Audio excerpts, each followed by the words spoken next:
नमस्कार दोस्तों, मैं हूँ आप सबकी दोस्त स्निग्धा और फिर से स्वागत कर रही हूँ आप सबको आप सबके अपने चैनल हिंदी क्लासेस स्निग्धा पर।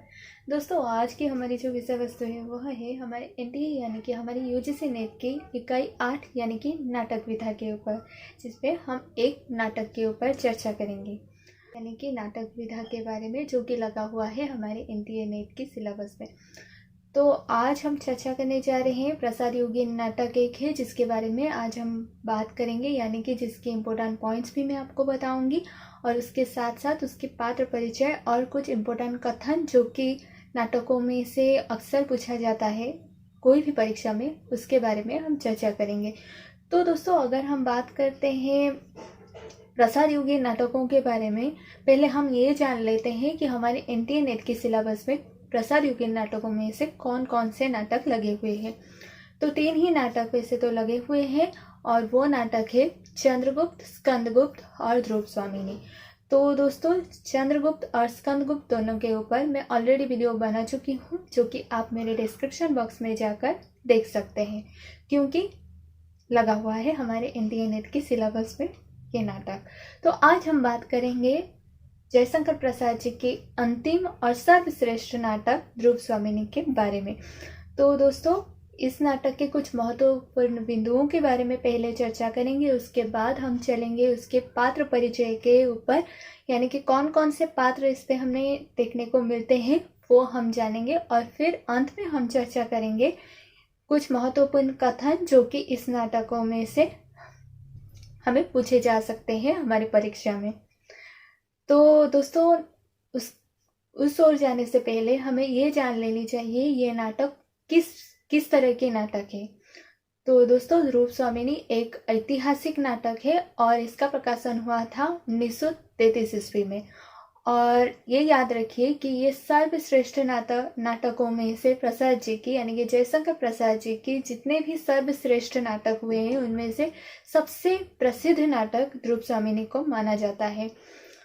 तो ये नाटक शोध की दृष्टि से अगर देखा जाए तो ये सही ठहरता है, इसकी जो ऐतिहासिकता, और इसकी ऐतिहासिकता जुड़ा जाता है गुप्त साम्राज्य के साथ। तो अब हम चलते हैं इस नाटक के महत्वपूर्ण बिंदुएं हैं।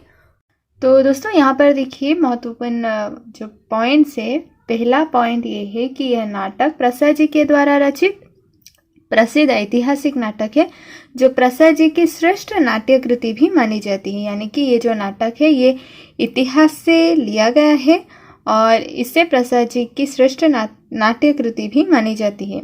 ये प्रसाद जी के द्वारा रचित जितने भी नाट्य कृतियाँ हैं उनमें से इसे श्रेष्ठ मानी जाती हैं। और संबंध के बारे में भी मैं आपको बता ही चुकी हूँ कि गुप्त काल से और यह नाटक इतिहास से लिया गया है। यह नाटक गुप्त काल से इसका संबंध है, जो कि इतिहास की दृष्टि से जो प्रमाणित है, यानी कि जो शोध द्वारा इतिहास सम्मत भी है। इसे याद रखिए, शोध के द्वारा इसे इतिहास सम्मत यानी कि इतिहास से ही इसे प्रमाणित माना गया है। फिर हम चलते हैं अब हम देखते हैं इसका जो तीसरा पॉइंट है वो क्या है। तो इसका तीसरा पॉइंट है, इस नाटक में हमें इतिहास में ही इस आधुनिक काल की समस्या को प्रस्तुत करता हुआ देखने को मिलता है। यहाँ पर मैं आपको समझा देती हूँ कि किस तरह से नाटक की जो कथा वस्तु है दोस्तों, वो तो लिया गया है इतिहास से, परंतु इसका जो नाटककार के यानी कि प्रसाद जी के जो प्रयोजन है, यानी कि जो वो हमें समझाने की कोशिश कर रहे हैं इस नाटक के थ्रू, वो ये है कि जो आधुनिक काल की समस्याएं हैं, जैसे कि नारियों की समस्या हो गया या फिर परिवारवाद हो गया, यानी कि परिवार में वाद विवाद हो गया, असहिष्णुता हो गया, ये सारे चीज़ को इस नाटक के थ्रू आपको देखने को मिलेगा। यानी कि गुप्त वंश को प्रतीक के रूप में भी यहाँ पर आप कह सकते हैं कि लिया गया है। इस नाटक में पात्रों की संख्या सीमित है, जो कि मैं ऑलरेडी कह चुकी हूँ कि पात्रों की जो संख्या है वो सीमित है, वो हमें देखने को मिलता है।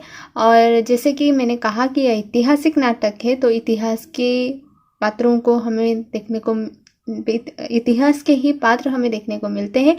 और उसके साथ साथ जैसे कि मैंने कहा ही था आपको कि कुछ काल्पनिक पात्र भी हमें इस नाटक में देखने को मिल जाएंगे। अब हम बात करते हैं इसके जो 5वां पॉइंट है वो क्या है। तो दोस्तों इस नाटक की जो कथा वस्तु है वो रोचक और गतिशील है, यानी कि इसकी जो कथा वस्तु आपको देखने को मिलेगी वो रोचक भी होगी और कथा वस्तु जो है वो स्थिर नहीं है, वो गतिशील है। और रंगमंच की दृष्टि से 3 अंकों का यह नाटक है। रंगमंच की दृष्टि से अगर हम देखते हैं तो 3 अंकों का यह नाटक हमें देखने को मिलता है। तो दोस्तों अब बारी है इस नाटक की पात्र परिचय की, यानी कि पात्रों को जानने की। तो हम बात करेंगे कि कौन कौन से मुख्य और कौन कौन से गौण पात्र हमें इस नाटक में देखने को मिलते हैं। तो दोस्तों आपको पता है कि एक ऐतिहासिक नाटक है, तो यहाँ पर आपको ऐतिहासिक यानी कि इतिहास से संबंधित पात्र तो देखने को मिलेंगे ही, उसके साथ साथ कुछ कल्पना यानी कि कल्पना करके उन्हें यहाँ पर रखा गया है नाटक में रंग लाने के लिए, तो उनको भी आपको जानने की ज़रूरत है।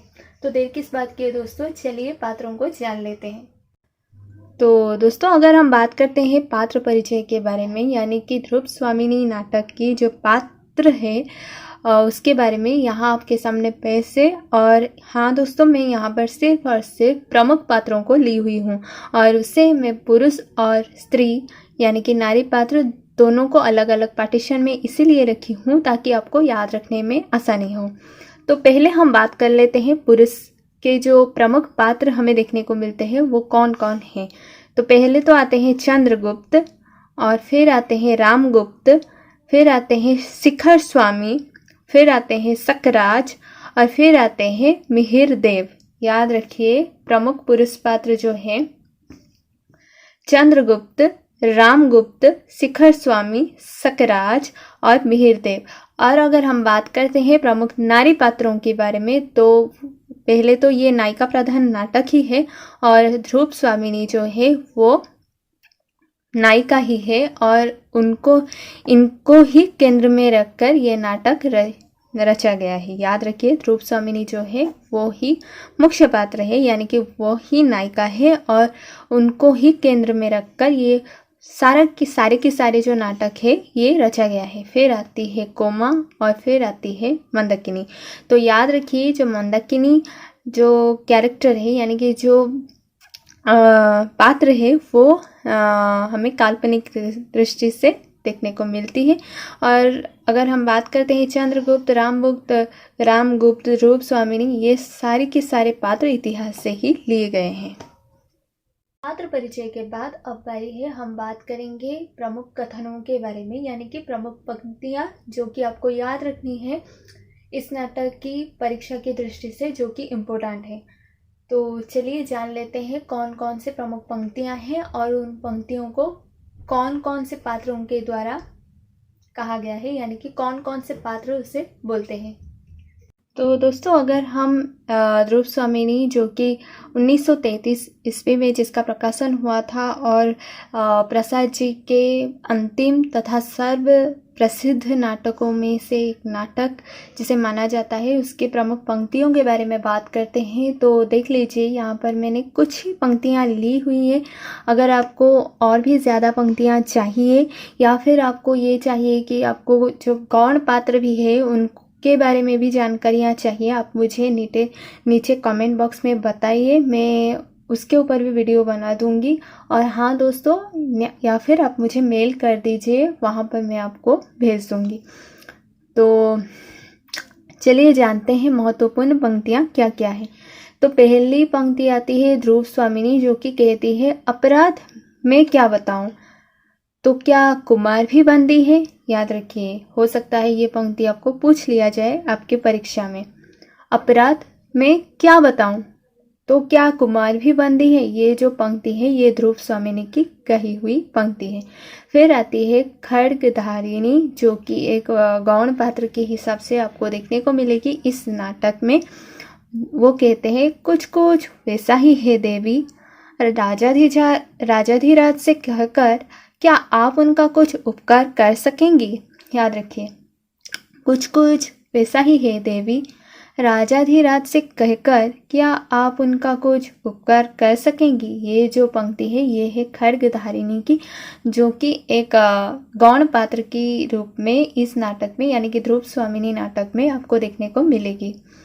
फिर आती है फिर से ध्रुव स्वामिनी की एक पंक्ति जो कि है, भला मैं क्या कर सकूंगी, मैं तो अपने ही प्राणों का मूल्य नहीं समझ पाती, मुझ पर राजा का कितना अनुग्रह है, यह भी आज तक ना जान सकी।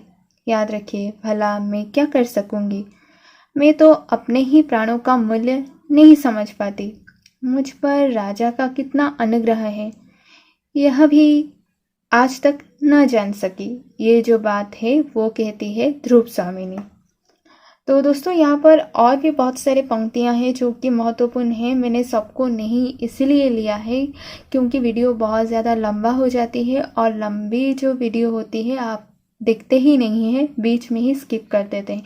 तो अगर आपको सारी की सारी महत्वपूर्ण पंक्तियों के बारे में जानकारियाँ चाहिए, आप मुझे बताइए, मैं वीडियो बना दूंगी, या फिर आपको अगर PDF के आकार में चाहिए आप मुझे पर्सनली बता सकते हैं।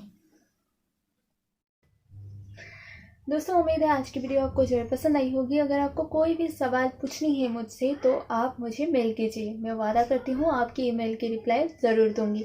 इसके अलावा दोस्तों आप फेसबुक, इंस्टाग्राम और ट्विटर के ज़रिए भी मेरे साथ जुड़ सकते हैं। और हाँ, अगर आपको चंद्रगुप्त, स्कंदगुप्त, आषाढ़ का एक दिन, आधे अधूरे आदि नाटक देखनी है, इन नाटकों के ऊपर मैं ऑलरेडी वीडियो बना चुकी हूँ। इसकी प्रमुखता, इसकी उद्देश्य और इसकी पात्र परिचय सबके ऊपर मैं ऑलरेडी वीडियो बना चुकी हूँ, जो कि मैं दे रखी हूँ नीचे डिस्क्रिप्शन बॉक्स में, आप वहाँ से देख सकते हैं। और आप सबके साथ बहुत जल्द मुलाकात होगी दूसरी वीडियो के साथ। तब तक के लिए नमस्ते।